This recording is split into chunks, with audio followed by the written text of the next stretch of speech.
Hey Tharp, I hope you're having a great morning. I am going to read you a little something today in honor of Black History Month. I ran over to the public library last week and came across this cute book called Little Leaders, Bold Women in Black History.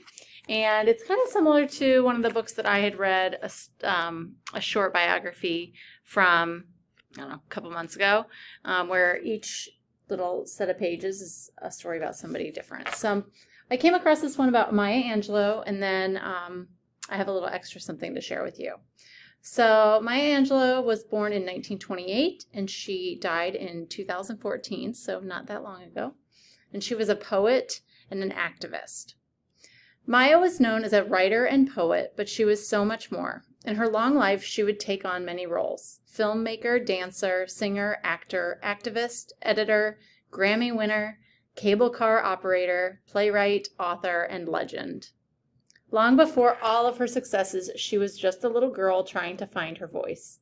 Born Marguerite Annie Johnson, she spent much of her childhood living with her grandmother in the small, segregated town of Stamps, Arkansas. Her only companion was her older brother, who gave her the nickname Maya. Maya experienced abuse when she was only 7 years old. The fear and trauma it left behind were enough to convince her never to speak again. For 5 years, Maya never uttered a word to anyone. But during those 5 years, she read. She devoured every book in the black school library and every book she could get her hands on from the white school library. It wasn't until a childhood mentor challenged her, saying, "You don't really love poetry unless you speak it," that Maya spoke again. She was a master wordsmith who approached language with thoughtfulness and patience. Another challenge sparked her writing career. When her editor told her it's nearly impossible to write a lyrical autobiography, Maya went on to write her best-selling masterpiece, I Know Why the Caged Bird Sings, a lyrical and poetic telling of her childhood. In 1992, she became the first female poet to write and recite a poem for the presidential inauguration. We had another female poet, didn't we, at our last inauguration, which brought her poetry into the mainstream again. Maya Angelou did so much in her lifetime and inspired everyone around her.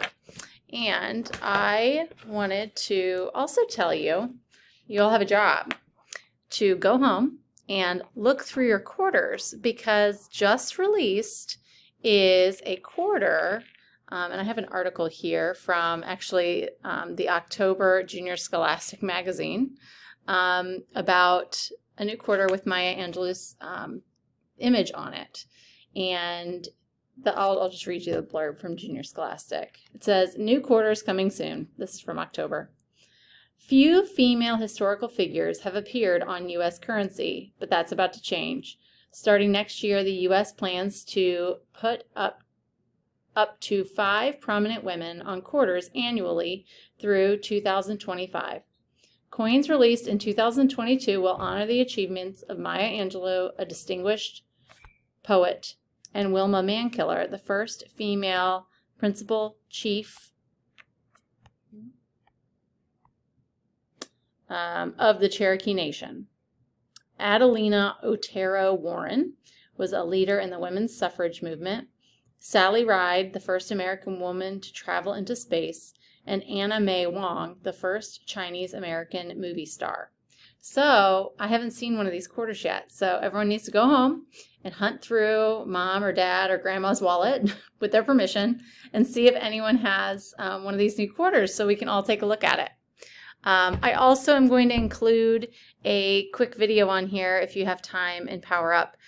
It's somebody reading one of Maya's most famous poems called Still I Rise, and I think you might enjoy that. So I hope you all have a great day, and I'll see you in the Media Center sometime soon.